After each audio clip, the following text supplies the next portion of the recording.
non uno, ma 3 panettoni, per quanto sono semplici da fare. Buongiorno amici cari di YouTube, benvenuti sul mio canale. Io sono Federica di Una Famiglia in Cucina e oggi sono qui per voi per spiegarvi come faccio il mio panettone facile e veloce.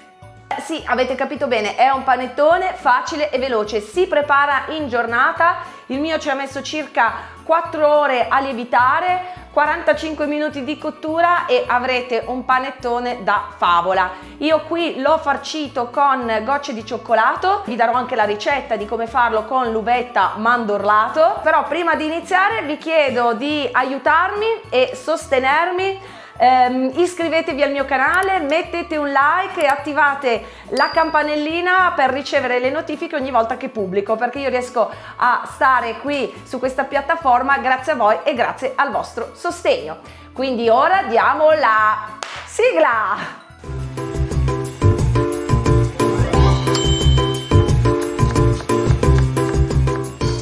Allora, per preparare il nostro bel panettone veloce ci serviranno per la biga farina, acqua e lievito di birra fresco. Volendo, come sempre, potete usare anche quello disidratato, purché sia di birra.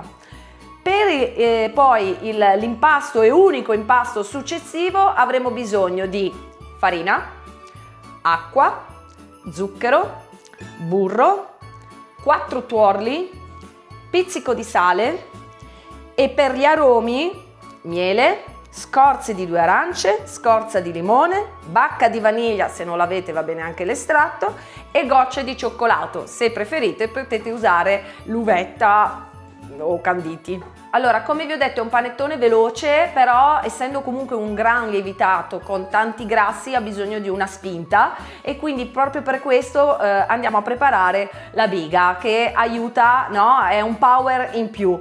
Quindi andiamo a mescolare, anzi andiamo prima a sciogliere il lievito nell'acqua.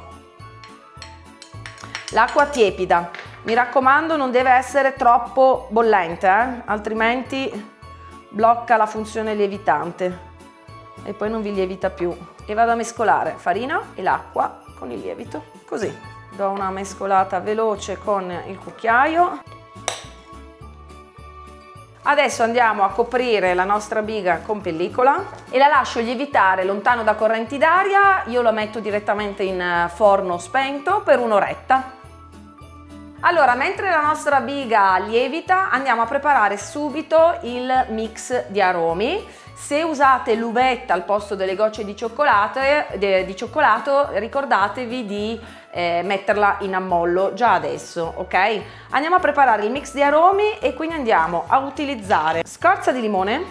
Ditemi un po' poi voi nei commenti, preferite pandoro o panettone? Io sono team pandoro, mio marito team panettone. Allora, scorza di limone, scorza di 2 arance,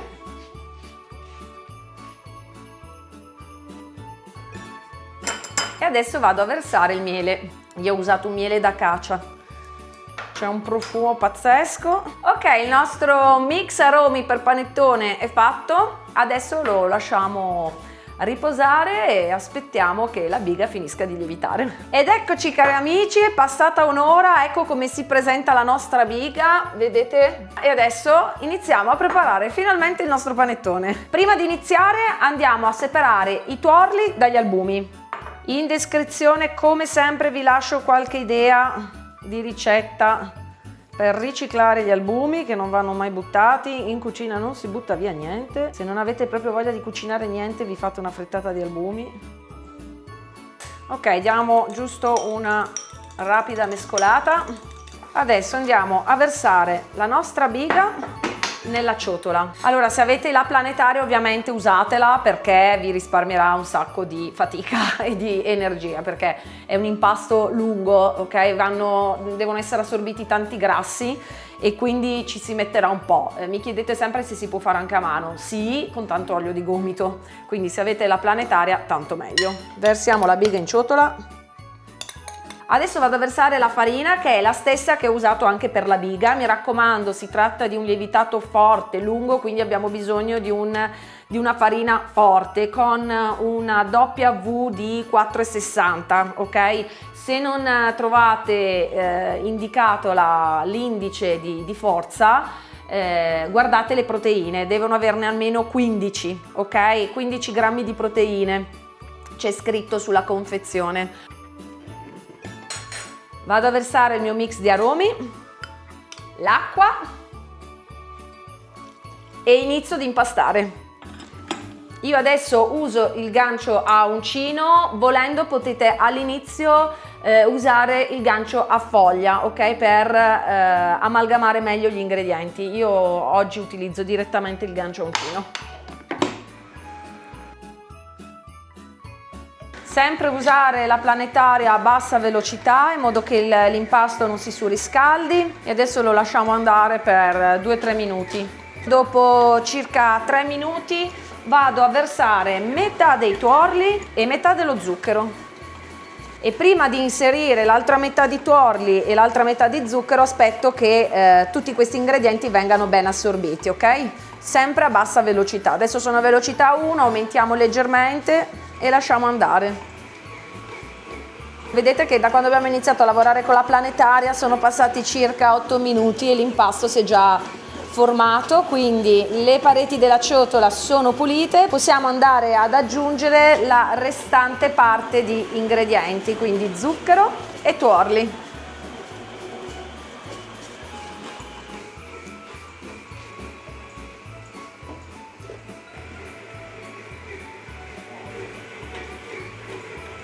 Ok, adesso siamo praticamente a 14 minuti e l'impasto è praticamente fatto. Vedete quanto è semplice? Lo lasciamo andare ancora un pochino. Ok, adesso che l'impasto è formato possiamo aggiungere il burro. Mi raccomando, quando fate la biga ricordatevi di tirare fuori il burro perché deve essere morbido, ok? Così, di questa consistenza qua. Se vi siete dimenticati di tirarlo fuori prima, potete scaldarlo per pochi attimi al microonde. Prima di aggiungere altri grassi, l'impasto deve essere ben omogeneo e il burro assorbito. Andiamo ad aggiungere il pezzetto di burro successivo. In ultimo, adesso andiamo ad aggiungere il sale. Ok, allora è passata circa mezz'oretta e abbiamo formato il nostro bel impasto. Guardate qua, la maglia glutinica si è formata perfettamente perché non si strappa, lo capite da questo, ok? Si forma il velo e quindi adesso andiamo a mettere le gocce di cioccolato. Ricordatevi sempre, le pareti della ciotola devono essere pulite. Ok, adesso andiamo a stendere il nostro impasto con le mani, perché è talmente morbido ed elastico che si stende tranquillamente con le mani. Formate un rettangolo di circa 40x50, deve essere bello sottile, ok? Senza romperlo ovviamente. Cercate di stenderlo in maniera uniforme perché così andiamo poi a mettere le gocce di cioccolato. Mi raccomando adesso quando lo mettiamo a lievitare che non sia un ambiente troppo caldo, quindi, perché sennò le gocce di cioccolato si sciolgono. Quindi io cosa faccio? Lo metto ad una temperatura con un termometro, se non ce l'avete compratelo, costa niente.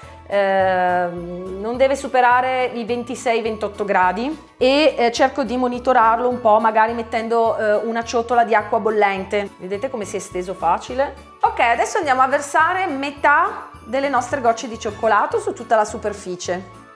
Quindi io adesso vado a piegare a libro, faccio una piega a 3, così, e ripiego. Adesso così vado a mettere altre gocce di cioccolato. Arrotoliamo, così,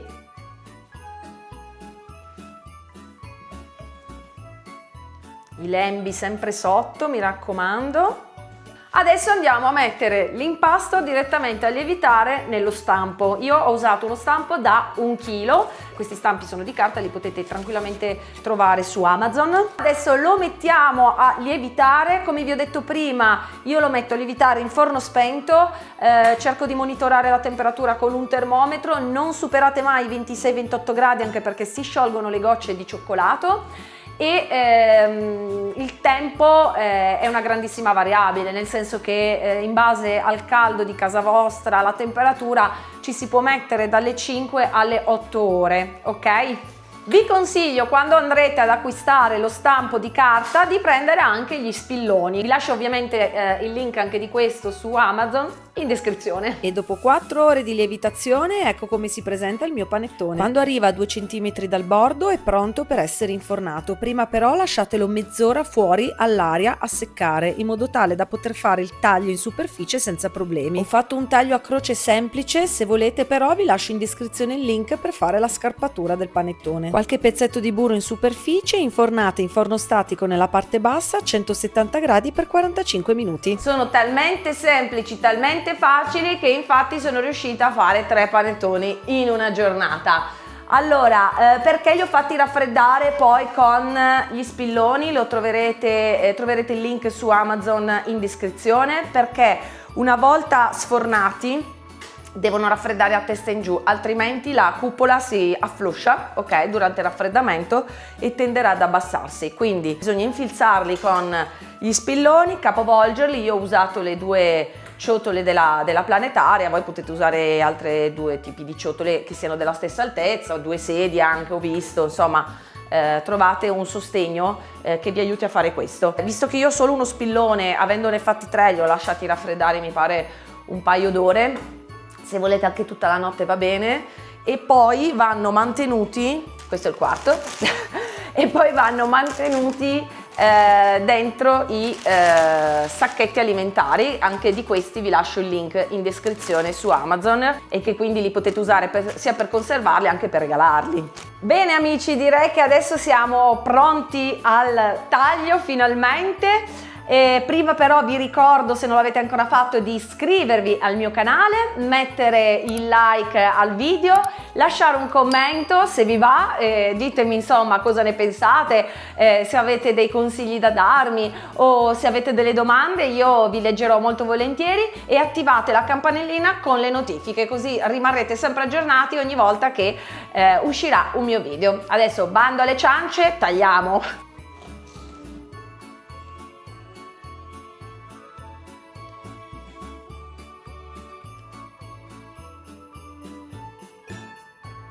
Ragazzi, che dire, il panettone è semplicemente pazzesco, una sfogliatura divina. E come vi ho promesso, ecco il panettone mandorlato con l'uvetta. In descrizione il link con la ricetta. Se poi accompagniamo una bella fetta di panettone con della crema al mascarpone, tra l'altro questa è senza uova crude, raggiungiamo l'apoteosi.